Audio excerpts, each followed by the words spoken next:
I was going to do a completely different video today, just completely different, about something unrelated to the topic at hand. But something happened to me this morning before I came to my studio to do this video. What happened was that I talked to a pastor, just a lovely man. This pastor, he's a Ukrainian pastor for a Christian denomination, and we were talking about different things, and he's just salt of the earth. He spoke very, very good English, and we were having a very pleasant conversation, and he said something.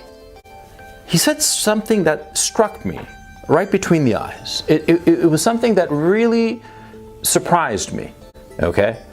And what he said was that he had never seen the ocean.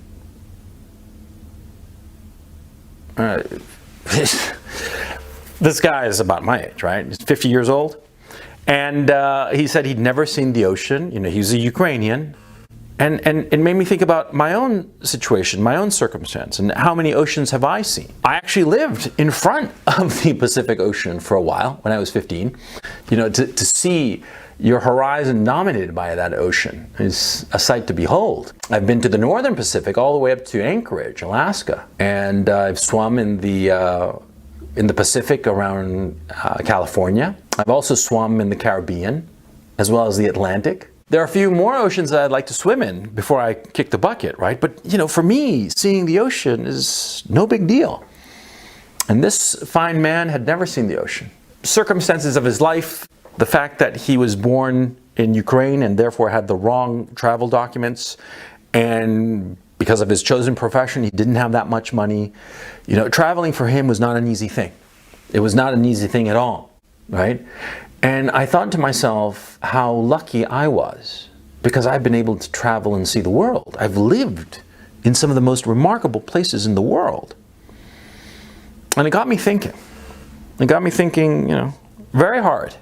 When they ask terminal patients, when they ask old people what they most regret, you know what the top two answers are? The first thing they regret is that they didn't have a family, or didn't spend enough time with their family, or didn't have a big enough family. They had only one kid maybe instead of 2 or 3 or 4 or 5, right? And the other regret that they have, is that they didn't see enough of the world. You who are watching me, my audience is, according to Google metrics, it's roughly 80% of my audience is between the ages of 18 and 34. So you're young, presumably, you who are watching this video, right? Don't be foolish. Don't have that regret. Don't come to the age of 50 and say, well, I've never seen the ocean. Especially not if you're living in the Western democracies. If you're living in Europe, in Canada, the United States, Australia, New Zealand, do you have any idea how fucking lucky you are?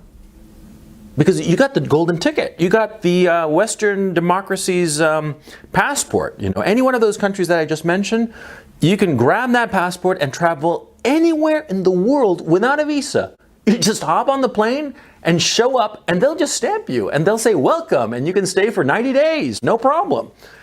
Think of it. Think how lucky you are, right? And the cost is minimal. The cost today of air travel, because we are living at a peak of our civilization. You have to understand that. The society today, our civilization today, it is a peak. It is a peak that will not be repeated. For various reasons, it is unlikely that we will have another period in history where we have such cheap transportation. I'm talking intercontinental transportation, okay? You can hop on a plane right this second. Just go to the airport right now, whatever you're doing, just go to any airport, any major airport, and in the United States and in Europe, a major airport is not more than a couple of 100 miles away. You get to that major airport and you hop on a plane and you can be on the other side of the globe within 24 hours at minimal cost. Minimal cost being, maybe a couple of grand. If you're going to someplace really obscure at the last minute, yeah, maybe a couple of grand. A couple of grand, come on. Anybody today, any working stiff can put together and scrape together $2,000. It's easy, and you get to that city, that destination, that wherever, and you can go to Airbnb and you can stay at some place for, again, minimal cost, and you can see the world. You can see the world, so why aren't you doing that? Huh? Because you don't have enough money? That's always the excuse. People always say that they don't do something because they don't have the resources, they don't have the money, they don't have this, that, the other. They always need more, you know? No, that's just an excuse, and you and I both know it, see? It's an excuse to not break out of your inertia, because it's understandable. What happens is, to most people, you know, the life that they're living, even when it's unpleasant, even as they bitch about it every day, it's in a weird and perverse way comfortable. Comfortable, and it creates an inertia. And so people don't want to break this inertia. They don't want to leave where they are living. They are happy. Even when they are miserable, they're happy. They want to stay where they are, and they make no effort to leave. Don't be like that. Break that inertia, especially when you're young. When you're young, when you don't have any real responsibilities, you only have responsibilities to yourself, and you have all of these decades in front of you, there is no excuse for you to not explore the world. In my own case, it happened pretty much by accident. See, when I finished college, I decided that I wanted to go to Hollywood to make it as a screenwriter. Be it TV or film, I didn't know. I just wanted to make a living as a writer. So I flew out there. And I lived in a while in LA until I got successful. And then I moved to New York. To live it up in New York, right? And have a high old time, which I did. And then after that, I moved to Santiago to establish a film production business. And then after that, I decided I wanted to live in London because I thought it would be cool. And I thought it would be a great place for my kids to learn English. And then after that, before that, actually, I'd forgotten, I'd lived in Paris for a while, for the hell of it, because I just wanted to go to Paris, because I thought it would be cool. And I lived almost a year in Paris. And I also lived almost a year in Germany, because there was my girlfriend who became my wife, right? And now here I am in Ukraine, and it's great. But the thing is, see, in my own case, I lived in these cities sort of by accident, you know? Going to Paris, for instance, that was a whim. That was a flat-out whim. It was like, yeah, why not? Sounds fun. You know, maybe learn French. I got to France and realized that I suck at languages, but that doesn't matter. See, I moved there, I had a great time. I lived in Paris. I lived in London. I lived in New York. I lived in LA. That's wonderful. That's incredible, right? I wish I'd had the foresight to plan this out. And I count my lucky stars that my whims and fate took me to those different cities. Some of them I hated. I mean, like, for instance, I hated London. I mean, quite frankly, I was there last year, right? And I did a lot of videos for this channel out of London because I fucking hated that city. I hate the Brits. I hate their whole fucking country. I just hated it. But, like, I know that I hate it because I was there. I saw it. I saw it with my own two eyes. Right? I saw it with my own two eyes, then I smelled it with my own two nostrils and tasted it, and I just, and spit it out and left. But I know. And the fact that I know that I don't like it helps me to understand the things that I do like. The fact that I'm living here in Kharkov, right? It's a shitty-ass little city, but it has so many things that London doesn't have. Things that I personally enjoy tremendously, right? And there are other cities that I will go to because now, even though I'm 50, I've already made up my mind that I want to spend some years, at least 2 years, in at least 3 more cities before I kick the bucket, right? Well, that kind of attitude is a good thing because it's only with change that you grow. It's only by experiencing a new environment and adapting to it or failing to adapt to it that you learn more about yourself. You learn more about yourself and you learn more about the world, okay? You learn the quotidian things about living in these cities. Like, for example, like I got to master, you know, what times of day and on what days the garbage truck would pass by in front of my apartment in Paris. because it would wake me up at a certain time. And because it would be so loud, it would wake me up. I wouldn't be able to fall asleep. And so, I adjusted to that circumstance. I learned that kind of quotidian silliness. And I learned other things about myself that are much more important, of course, by living in these cities. See? You only experience growth, you only experience self-knowledge by rubbing up against the world.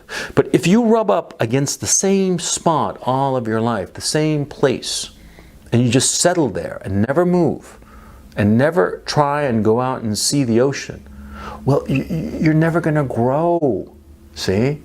And why is growth so important? Why is learning about yourself so important? It's an end in itself. Yeah, sure, it has certain utility, you by knowing yourself and knowing your strengths and weaknesses, you're able to adapt to them and, maximize them in terms of, I don't know, making money or making friends or whatever is important to you, right? Yeah, sure. But see, learning about yourself is an end in itself.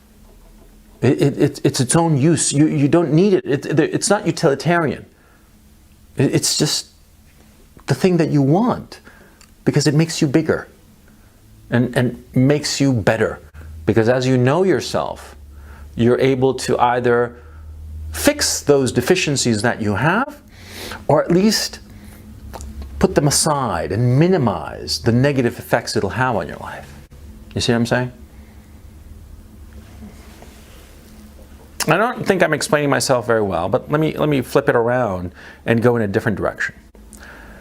There's something so wonderful about being confident that you can handle yourself anywhere, okay? I mean, I live here in Kharkov, right? I don't speak a lick of Russian. I mean, my vocabulary in Russian is spasiba, means thank you, до свидания, which means goodbye, доброе утро, which means good morning, and vodka, which is water, tap water. But that's all I know of Russian, right? And yet I can handle myself. And I feel very confident. I feel very confident that I can handle myself, and most of the people here do not speak English. And so I'm forced to interact with them with sort of like pantomimes. It's sort of like pantomime what I want and sort of like, point and make signs and all the rest of it. And I'm not going to do it here in the video because I'm going to feel ridiculous. But the point is that, see, I get by, and I'm confident that I can get by. And I'm not scared of anything because I've seen enough of the world. I've been to some really shady spots in the world. In fucking Lower Manhattan, even in the late 90s, early 2000s, when it had been gentrified, there were still some shady spots in New York City, okay? And other cities I've been to, and other places I've been to that were shady as fuck, right? Scary, sure. But once you have gone through those shady places and handled yourself, and you came out okay on the other side, maybe a scratch or two, maybe a little bit of a scare or something, but you came out on the other side. It gives you confidence. It gives you confidence to handle yourself wherever you may go, right?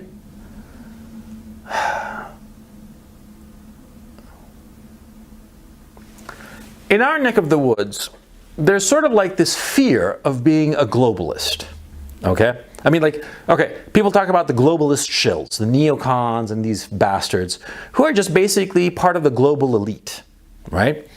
Now, the global elite, we don't really like them for various reasons, because we basically think correctly that they are trying to put down the common man, and that they are interested in turning the whole world into one homogeneous porridge. And I think that that's a fair critique of that globalist elite. But see, the globalist elites, right? They do have a few things that they're right about. And what are they right about? Well, that you should view the world as one big space that you can explore. See, the globalists, yeah, they're for open borders and the New World Order and all that stuff. Yeah, and it's negative, and we've discussed it, or people that I'm allied to or sympathetic to have critiqued it, and I agree with those criticisms, but their vision of the world as one big oyster, as just the one thing, and that you can go anywhere and you can see it all. Fucking A. Fucking A. Yeah. I mean, you can hate Hitler and recognize that he did a good thing when he built the Autobahn, right? Yeah. The globalists, right? The globalist shills, I mean, I hate their guts, but they are right in their vision that you should look at the world as one gigantic stage, and you can go anywhere if you so feel like it. And if you're lucky enough to be born in the Western democracies where you have the right passports, you can go anywhere. It's cheap, it's easy. You can go today. There is always an excuse not to go. And usually that excuse is money. You always hear people say, oh yeah, I'm going to travel someday when I get the money together, but it's so expensive, blah, blah, blah. They're never going to travel. They're always going to be talking about it. There's a young fellow I know, nice kid, smart kid. And I offered to underwrite his trip to the Middle East, okay? He's a very smart kid, and he could probably make it as a journalist out there, like a freelance journalist. And I offered to underwrite, to pay for his ticket to go to the Middle East, right? And this was like a couple of months ago, several months ago, as a matter of fact. And I meant it, and he knows that I have the means to do it. And I'd be happy to underwrite his adventure in the Middle East, because I think it would do him a lot of good. It would get him out in the world, give him some mileage, some experience, So I was happy to make the offer. He's somebody that I appreciate. I think very highly of him. And he hasn't taken me up on the offer. Money is off the table. I'm going to be financing the fucking trip for the kid, right? He doesn't want to go. He doesn't want to go. He's scared. He's scared. And that's perfectly normal. It's perfectly normal. But see, you have to overcome your fear. You have to overcome your fear of the unknown. You have to overcome your fear of what might happen. See? In 1991, I went to Cusco in Peru. Now, there were two ways to go to Machu Picchu, which is about, I guess about 70, 80 kilometers away, 50 miles. One way was to take a train. You take the train from Cusco to the bottom of Machu Picchu, because Machu Picchu is actually on a hill, right? You get to the bottom of the hill and you climb the hill, the train takes 2-3 hours, and or perhaps a bit more, and the climb up takes another 2-3 hours, right?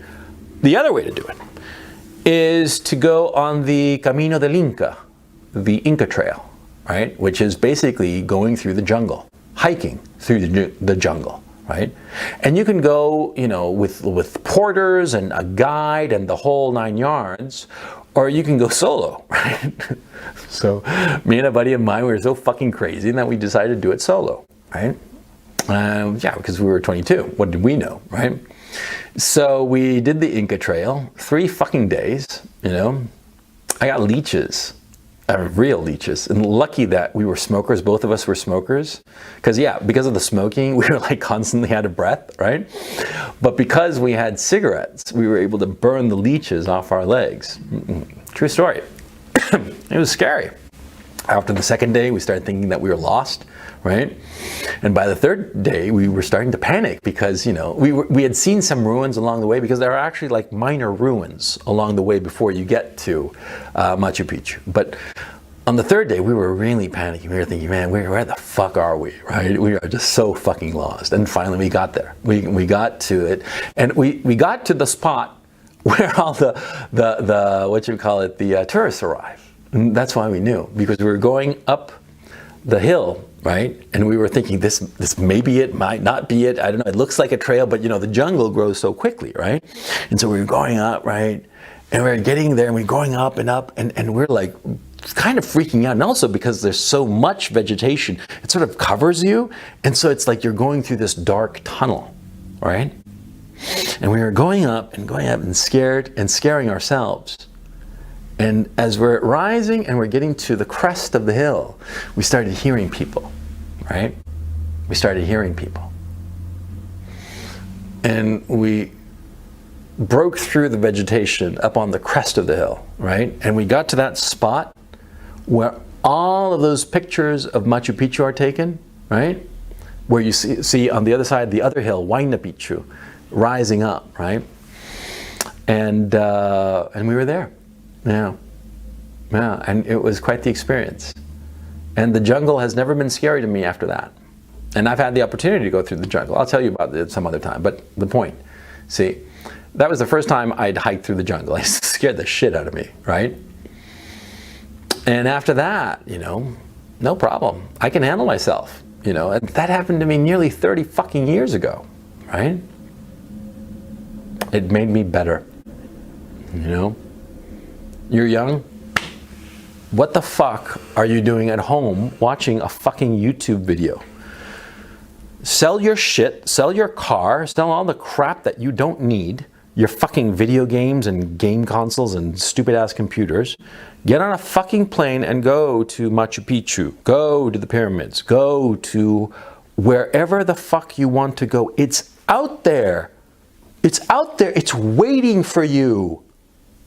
Go now before it's too late.